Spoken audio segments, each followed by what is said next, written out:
Hello, and welcome to the Empowerography Podcast. This is a platform created for women's voices to be heard and a place to share their stories, journeys, and successes with the world for the purpose of helping other women who might be on similar journeys. We are empowering women one episode at a time. I'm your host, Brad Walsh, so kick back, grab one of your favorite beverages, and enjoy the stories.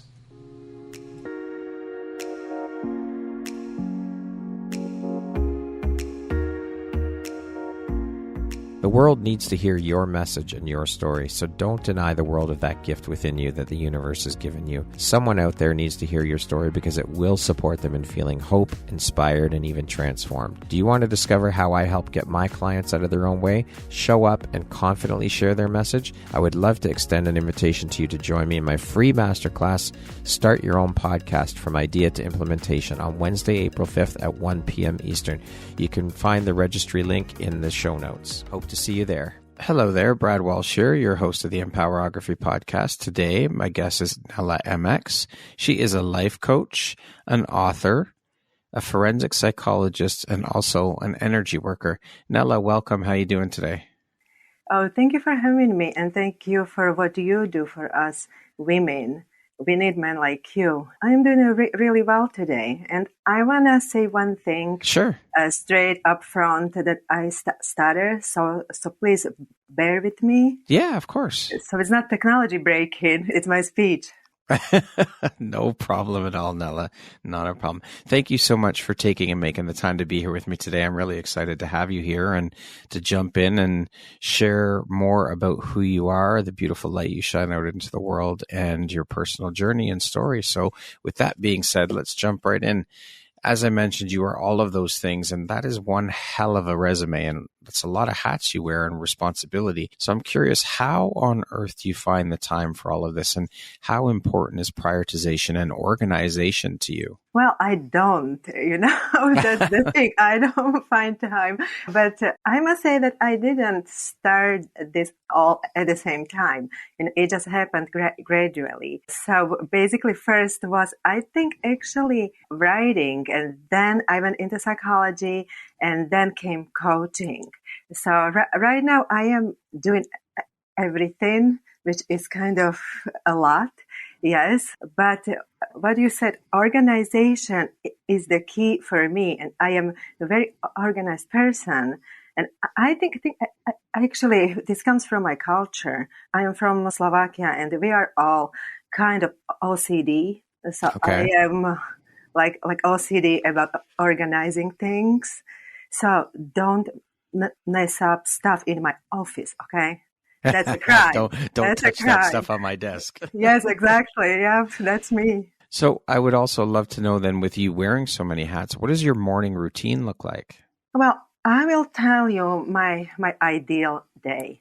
So I'm not a morning person, which means don't talk to me right away when I get up. No, I need to have my tea, and it is a black tea with a lot of sugar. Unfortunately, yes, I have this bad habit of sugar, and I love sugar. After that, what I like to do is I do like 15 minutes of short workout, just like stretching, maybe some yoga poses, or something light, just to start my body going. Yeah. And then it depends what I have scheduled. If I go to work, or I have clients that I see from home, or I can actually write. So I work. If I can write somewhere in between, that's absolutely awesome. I try to catch a while to do some kind of spiritual exercise, maybe like mindfulness, a short meditation. And then in the evening, I like to go to the gym. But it's not every day. It's like 3 times a week, maybe 2 times a week. And so that's my ideal day. But that just almost never happens. Of course. So we have to adjust to circumstances, of course. Absolutely. Nellah, what drives, motivates, and inspires you to keep going and excelling at all that you do?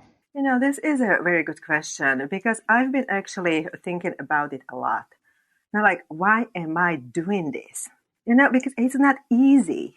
So sometimes I just like, why I cannot just sit and do nothing and it's fine, So I think that I have this internal motivation to do things, and when I put something into my head, I go for it. And you just get it done. It's I think it's not always a positive thing, right? Because sometimes you have to let go. Especially when you see that things are not going the right direction. Maybe it's good to let go, but I just can't do it. I go, and it actually happens most of the time. Yep. Determination and resilience. I love it. I guess. It's something as mentioned, in me. Sorry? Yeah, it's something in me. Yeah. I can't explain. As mentioned, you are a forensic psychologist. What inspired you to study psychology, and more specifically, forensic psychology? So this goes back to my childhood, because when I was, I think, 11 years old, I met a psychologist, and she was looking for a girl with speech impairment to work with her. Okay. And that girl was me. And I got 3 years of free psychotherapy, and we did it all. We did spiritual part of it. We did meditation, breath work. At that time, it was holotropic breathing was very popular. Still love it. We did cognitive reconstructuring. We did emotional work. It was just amazing. And it changed my life. It did not take away my stuttering, but it really changed my life. And so then I went into entertainment industry, and I was just in this like dark, deep hole. And when I was coming out of it, I thought about what was the time in my life when I felt the best. And I remembered it was when I was actually working out and doing spiritual work. That's when I felt really powerful and unbeatable. So, so I went back to that.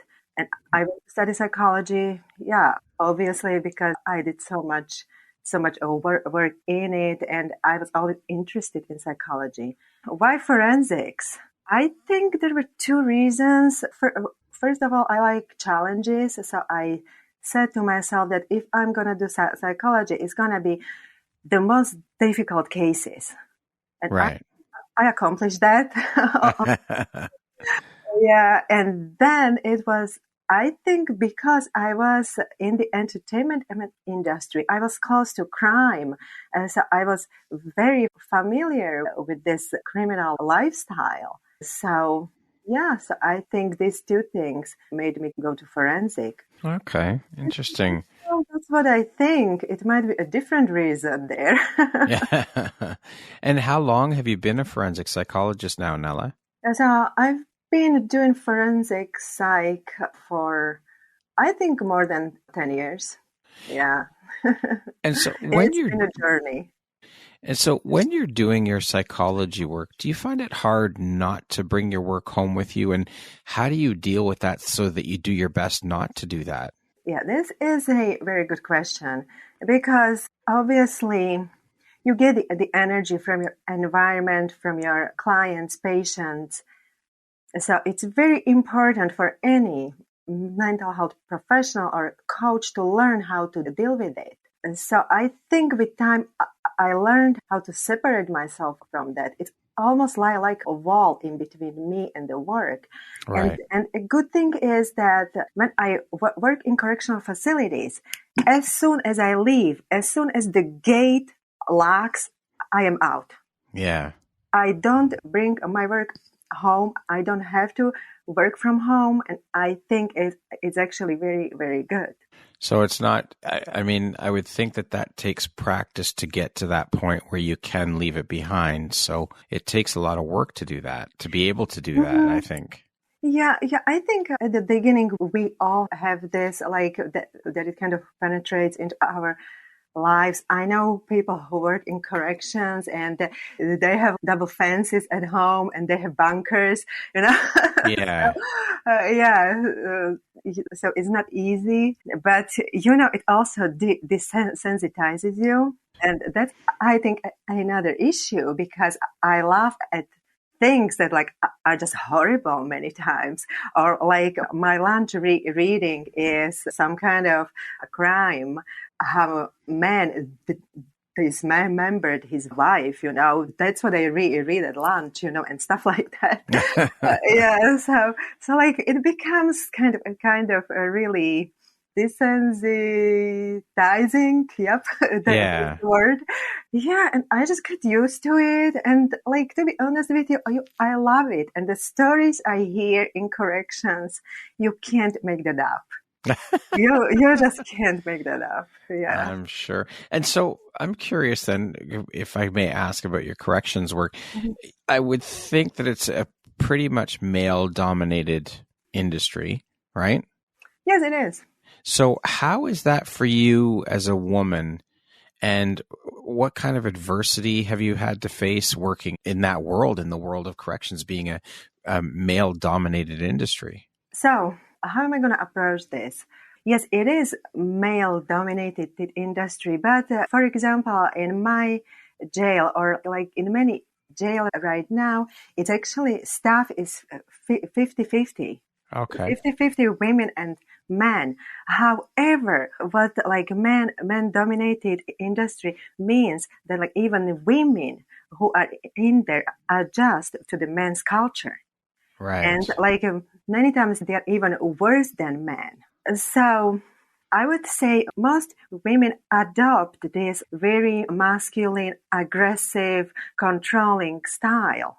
And that's how they think they're going to make it. And that's how they honestly many times do. Right. But so like it was hard for me at the beginning to identify myself as a woman in this environment. Mm-hmm. And it took me time to really be a woman in this environment, that I simply don't have to be like man. I don't have to live my femininity and just be like man and curse, spit, and all these things. Yeah, so I think I did pretty good with that. Okay. And I feel good about myself. That's the main thing. That's right. That's important. I am because I'm not like that. Yeah. So, and honestly, I love to work with men. With men, it's fun. We have so much fun. And yeah, it's good. Excellent. It's good. It depends on you, how you present yourself. Yeah. That's how I feel. I want to speak a little bit about your coaching now, and coaching in particular, the industry. Now, I've heard a lot of people say that most, if not all, coaches have been through their own personal struggles and journey before making the leap into coaching. And of course, we all have had our own shit to deal with and personal journeys as human beings. But what I've found, though, is that for most of the people I speak with who are now coaches, their personal struggles or their personal journey was the catalyst for them becoming a coach. And I know that you have one hell of a story, Nellah, through previous conversation and your recent book, which we'll also talk about a little bit later. Can you share a little bit about your own personal struggles and journey that you were on before making the leap into the coaching world? Okay, so struggles. When somebody asks me about my struggles, I feel like, what struggle do you mean? You mean stuttering? You mean immigration? You mean entertainment industry? You mean like, what do you mean? I just feel like I had so much, that, so I want to say one thing, that I don't believe that struggles always make you strong. Right. I think struggles sometimes make you weak, and sometimes even break you down. And there are many, many broken people in this world who just cannot pull themselves up. So that's one thing. Second thing is that struggles as it relates to coaching. Okay.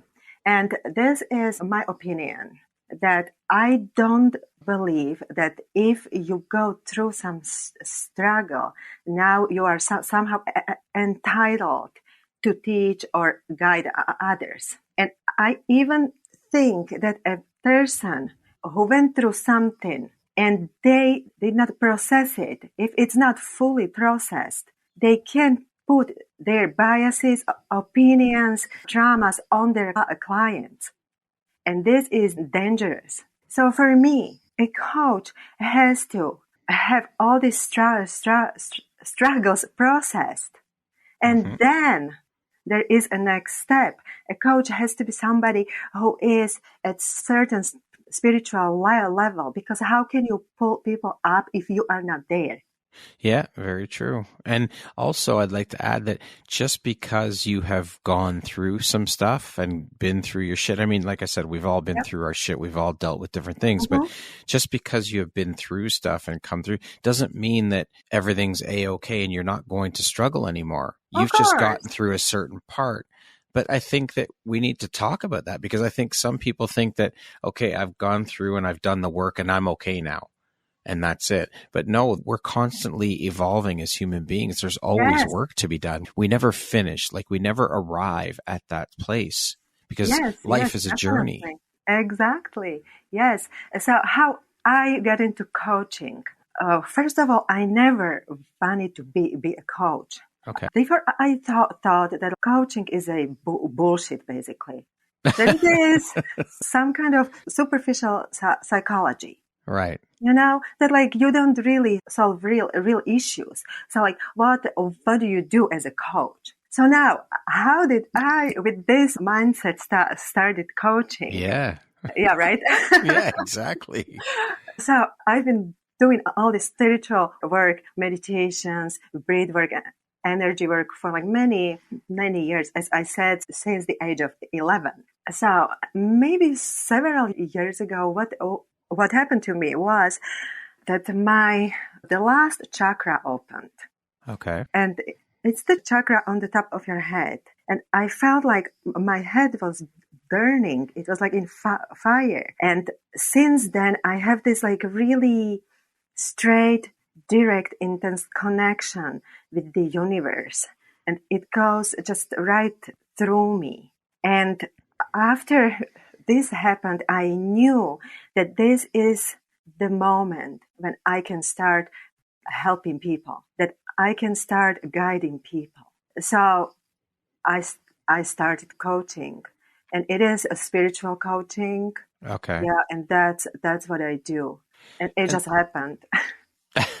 And so what is it that sets you and the work you do apart from other coaches? Why would they choose to work with you over someone else? This is a very good question, because I don't think I do anything special.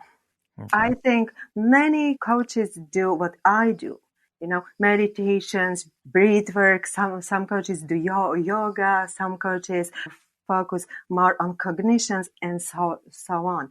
I do that all. So like we all do kind of the same thing. So what is special about me? It's me. It's really me, because we all can do the same thing, but we are different people. Each one of us is unique.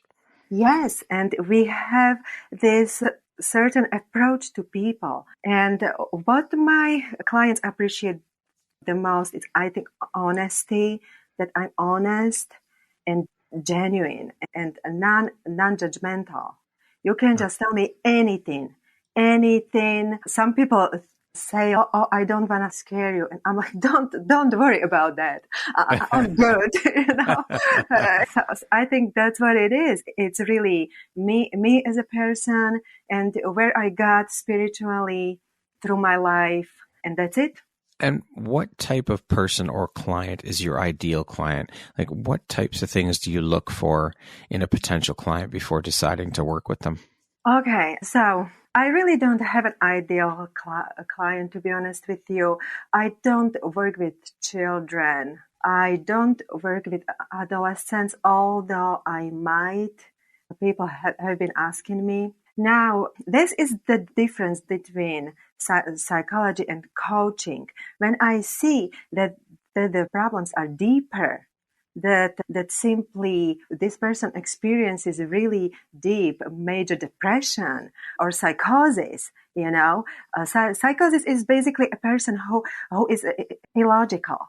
Right. How do you work with a person who has no logic, So like I would say this, like people who have really severe mental health issues need to be treated by psychologists or by psychiatrists and so on. So as a coach, I might not take them because it doesn't make any sense to do spirituality with them.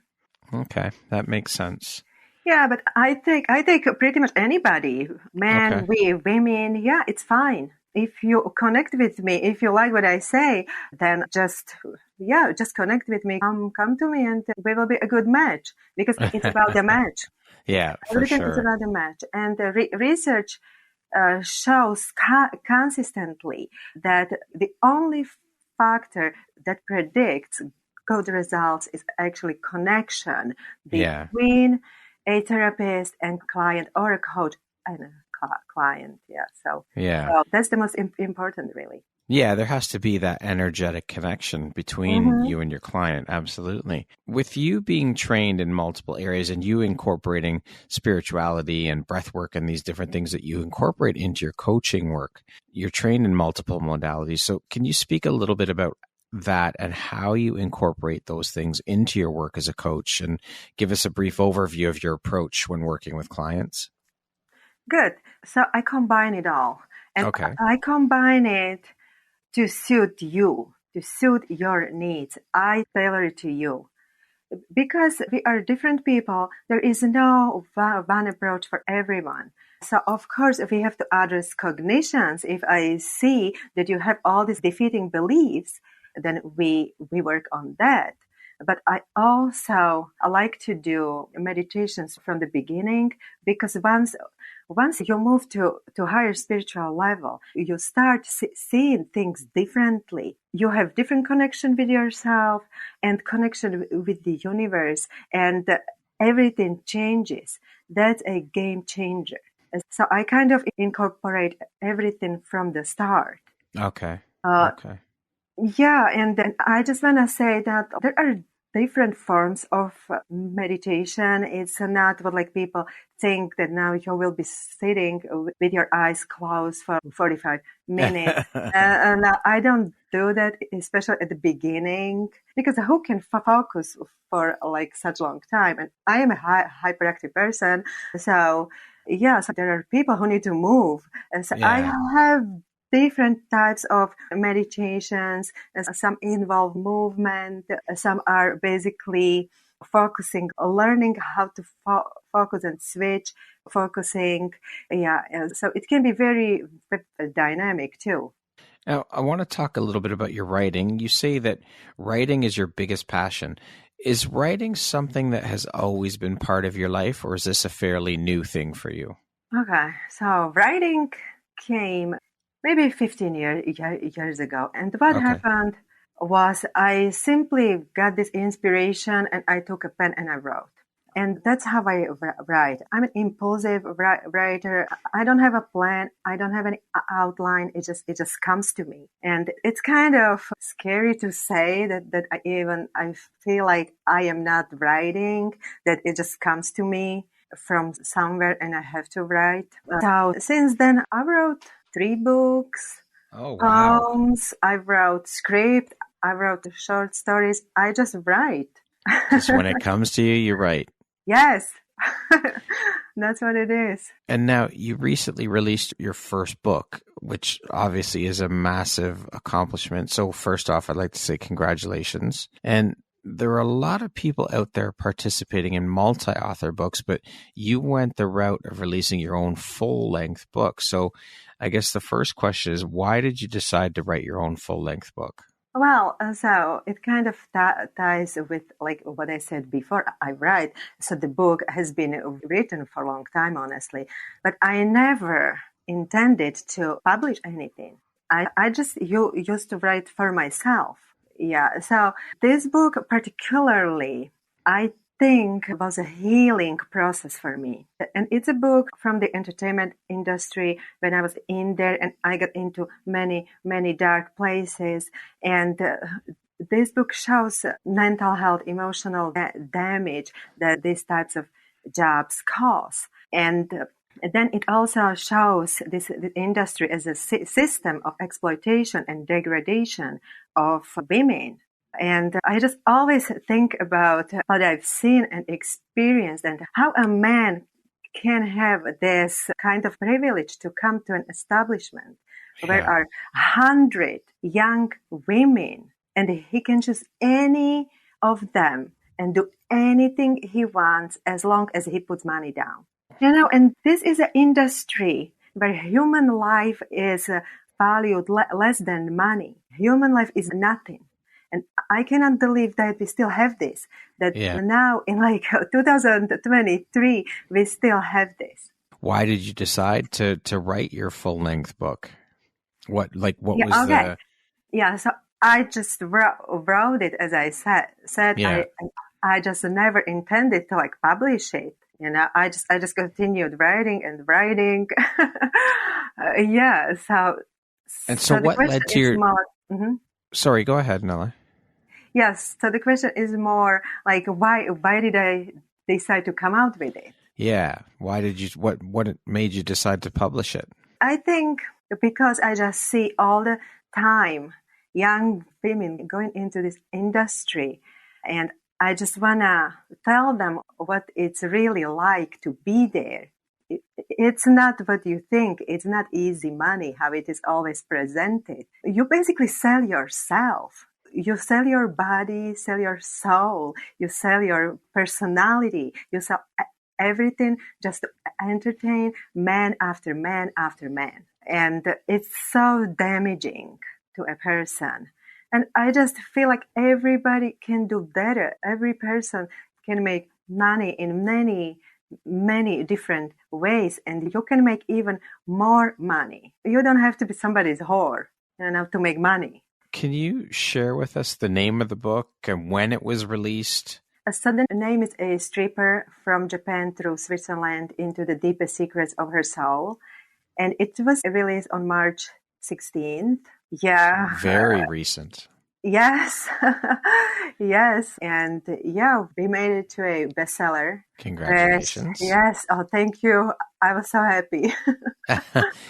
And so how has the reception been? How have you heard from people? How has the book been received? Okay. So I must say that even before, maybe 1 week before the launch of the book, I still had this thought that maybe I should pull back. Maybe I should not release this because, of course, it's my story, and it puts that light on me too and on other women. It's it's from both sides. So I had this really bad crisis, and what really helped me that I spoke about it and I post about it on social media, and I just had so many people supporting me. People who said, we got you. I got your back. And that just helped me so much. And also people who shared their stories with me. I met so many people who have some kind of connection with this industry. It can be family members. Wow. It can be people who were doing these jobs long time ago. And once I started talking about it, they came to me and shared their stories. And when I asked them, would you be willing to share this publicly? It's always no. Yeah. And I understand that. Yeah. I know. Yeah. And then it's, of course, people who are like, why now? Why are you doing this? And all family and so on. I didn't expect support from anyone, basically. Well, I applaud your strength and your courage for standing up and sharing your story. I think it's absolutely incredible that you released this. And I'm sure, as you mentioned, it was incredibly cathartic and healing for you to write the story, but with the hopes of helping and reaching other women who may be going through a similar thing, to show them that you can get out of that life and out of that world. And there is light on the other side of it. And there are much bigger and better things waiting for you. Yes. I think is beautiful. Oh, thank you so much. And I also want to say, please, people, buy the book, support me in this effort, in advocacy for these people who really don't have any voice. I'll put the link in the show notes when we release your episode for sure, so people can grab the book and read your story and support and help the other women who are in that world. And so I'm curious then, what was the catalyst or the breaking point for you to get out of that life and shift? So this industry, as I said, is basically full of alcohol, drugs, and sexual favors. That's the norm. And I got to the point when I just couldn't take it anymore. And I think I was given laced drugs. It was supposed to be cocaine, but it wasn't. And I had withdrawal symptoms, but what happened after that was that I just fainted. I fainted in the club and I lied on the floor and I couldn't move. I couldn't control my body. And then I saw my soul coming out of my body. And then it came back and then I finally could move. And that's when I knew that I have to get out, not to live a better life or anything, but just to survive. And this is what I hear all the time from women in this industry. It's, I almost died. It's just like struggle for survival. Yeah. You know, at the beginning, you might feel good. You might feel like a superstar. You get some attention. You get your money. But then you do more and more. And it's just, how you going to always entertain men, play this game, and they touch you and they want this and that. And they do things that you don't want them to do. So like then you start alcohol, drugs, just to numb yourself, really. Because it is easier to like do this job with that. And that's no way to live. I can't imagine. That's horrible. Yeah. And then once you want to get out, how do you even get out with all this? With like trauma, substance abuse, this like cognitive behavioral habits that you got in this industry. You know, so it's very hard to change that. Well, that speaks volumes as to who you are as a human being and a woman, that you had the strength and the courage and the resilience to pull yourself up and get out of it and want a better life for yourself. You know, sometimes you don't see anything else. You don't see what else is available. When I was in there, that was my way to make money. I didn't see anything else. I just felt that I had to get out to live. To survive. Yeah. You know, so then I just started looking around. What can I do? Yeah, but with those behaviors and those habits, let me say something. Sure. Women in this industry learn how to talk, how to walk, how to look in certain way to get money. They learn how to flirt with men. And so I was just doing that all the time. And that's not adaptive in other fields, you know, because you will get the same response, right? Right. Yeah. Yeah, those skills aren't transferable to other industries. Yeah, right. So for me, every man was potential source of money. Right. Every man, no matter where, on the street, in a store, anywhere. And the funny thing is that men actually do respond to that. They do. Nellah, what would you say is one of the most important things you've learned in your life? And what was your life like before learning it? And what was your life like after you learned it? I think it was because I always thought that one person cannot make a difference. That simply you, as one unimportant person, you cannot do anything. And once this spiritual change happened to me, and I moved up to that level, I suddenly knew that one person can make a difference, that everyone can make a difference. One smile can make a difference. One nice word can make a difference. So I think that's the most important. I love that. And it's so true. We get stuck. I got stuck in that mindset too. It's like, well, what can I do as one person? But the ripple effect of what you do has so much reach and power. We can make a difference because when you affect that one person, then their day changes and then their day and so on. And it just spreads out and it has that ripple effect. So one person can definitely make a difference. Absolutely. Yes. What is an unexpected blessing or occurrence in your life that you're grateful for? Oh, I don't know. Okay. I don't know how to answer this. I think there are many, for example, that I was able to get out of the industry. And that was also because I met a man who gave me this chance to change, that I didn't have to worry for money or like anything. I could just focus on me. So I think that was a huge blessing because I was very, very prone to go back still. Yeah. Can you tell me about a moment when a person's kindness made a difference in your life? Oh, there are so many acts of kindness every day. And I love this everyday heroes.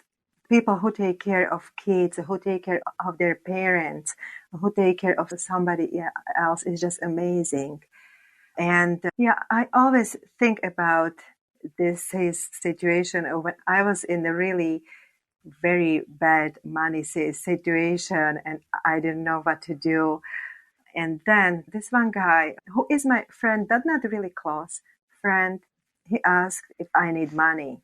And I felt so relieved. I was like, oh my gosh, yes. But I think there is just so much kindness around us. We just have to see that. Absolutely. I would agree with you. What do you think your unique skill set or superpower is that's helped you become successful? Okay. I think it's definitely resilience, persistence. That's for sure.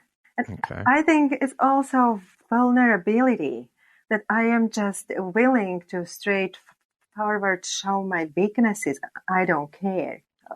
So I think that's a big one because I don't think your weaknesses make you weak. I think your weaknesses make you stronger. Yeah, right? Yes, Yep. exactly. Yeah, 100%. Now, speaking of success, how do you define that word? What does the word success mean to you? To me, it means that I live a lifestyle that I want to live, that you simply live how you want to live. And it's not really only dependent on money. It depends on many factors, but that's like ideal state for me. Okay. What would you say is one of your biggest failures, or we'll call them life lessons or teachable moments, and what did you learn from it? Oh, failures. Okay, failures. I felt like failure many, many times in my life, especially when things didn't go the way that I wanted them to go, or they were just not moving. It was just nothing was happening. So at that time, I actually started to do stillness. Okay. And that's like a technique when you are completely grounded and you don't move. You are like a rock and you simply are empty and you don't move. And that helped me so much. And I still practice it a lot. That helps. What does the word empowerment mean to you? It means to me that I can be myself, that I am myself, I am who I am. I don't have to pretend. I don't have to dress and talk in a certain way. I can be myself and I don't have to be anybody's whore. Love it. That's, again, I applaud your strength and your courage, Nellah, for what you've been through and what you've come through and how you've shifted everything in your life. I think it's absolutely inspiring and incredible. Thank you. Okay, we're going to jump into a little rapid fire section here. So the next grouping of questions will be just 2, 3, 4 word answer type thing, okay? How would you describe yourself in one word? The queen. I love it. If you could teach the world one thing, what would it be? Don't judge. What's one thing you want but cannot buy with money? Oh, I want more love. Always love, love, love. Early bird or night owl? Night owl, that's for sure. If you could be remembered for one thing, what would it be? I don't know this one. Probably as a messenger of change. Okay. What is your favorite self-care practice? Workout, meditation. And that concludes our rapid fire section. Now back to our regularly scheduled program. What challenge in your life has shaped you the most? Stuttering. Yep. And it's been my challenge since the beginning. And I still really fight with it. I cannot say fight. I still kind of like try to embrace it. Yeah, but it's been hard. It's been difficult. And especially doing this, I would never ever think that I would be doing podcasts. Never ever in my life, because I was avoiding it. I used to avoid public speaking at all. I would just be quiet. So just doing this, it means so much for me, and how I accept it. It's amazing, and thank you so much for accepting me. Oh, of course, absolutely. I think it again, this is another bit of your story and your courage and your strength and facing that challenge and taking it on and just doing it. And as you said, it took a lot to get here. And again, it speaks to your resilience, and you should be very proud. I am. Yeah, I am. And I'm also proud that I was able to write a book in English. Yeah. Because it's not my first language, and it was just a huge thing for me. Absolutely. Well, congratulations on all of it, Nellah. I think it's incredible. Thank you. What is something surprising that you've learned about yourself in the last year? Surprising? How childish I am still. With all this spirituality that I do, and like with all this work, how these small things can still turn my buttons, Yeah. Yeah. And how I can still get angry about things. What aspect of your personality do you think has been most helpful in your career? I think it's the ability to take things easy. I'm not defensive. I'm okay. I just take it easy. If you had the opportunity to sit down and have a 1-hour conversation with one woman, any woman in the world, who would it be and why? So this, I've been thinking about this for a while, because I really don't have any person like that. But who I like, one of them would be Mother Teresa, that's for sure, for like the work she did. Yeah. And second one, I think, would be really Dolly Parton, because she's an incredible woman. Yeah, I love her statements. I love what she does with charity. I think she is really amazing. Nellah, if you could go back and give your younger self one piece of advice, what would that advice be? Just ignore men. Ignore their compliments, ignore what they say, because they just want what they want. And I don't have to do that. I don't have to act on that. And lastly, Nellah, if you were to deliver your last 30-second speech to the world, your corner of the world, your people, your tribe, what would that last 30 seconds sound like? What words of wisdom would you impart? Please, people, don't judge. Don't judge, because you don't know what the person went through and why the person is acting how they are acting. Just approach people with understanding and love and openness, because that's the most important. That's it. Go ahead. Oh, that's it? Okay. Yeah, that's it. Beautiful. I love it. Thank you so much, Nellah. It's been an absolute pleasure to have this opportunity to sit down and speak with you and learn more about your story and your journey and share that with the Empowerography community. You are a truly incredible inspirational, resilient, strong, courageous woman. And I appreciate you taking the time to be here with me today and share your story and your journey, and just keep shining your bright, beautiful light out into the world through all the work that you do. Brad, thank you so much for having me. And again, thank you for what you do for us women. And I think that's absolutely amazing. And we need more men like you, because I know there are so many good men, but many times they simply don't speak, or like they don't say anything. And so thank you so much. It is my pleasure and my absolute honor. Once again, thank you. My name is Brad Walsh. I'm the host of your Empowerography Podcast. Today, my guest has been Nellah Mx. She is a life coach, an author, a forensic psychologist, and an energy worker. I hope you have an amazing rest of the day, Nellah, and thank you once again for sharing your story and your journey, for being a member of the Empowerography community. I appreciate you. Thank you, and have a great day.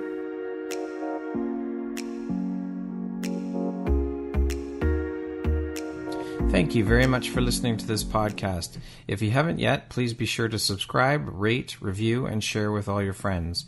You can find me at viseuphoria.ca, and follow me on Instagram at Empowerography Podcast, and on Facebook at Empowerography. Please join me next time for another inspirational story from yet another amazing woman.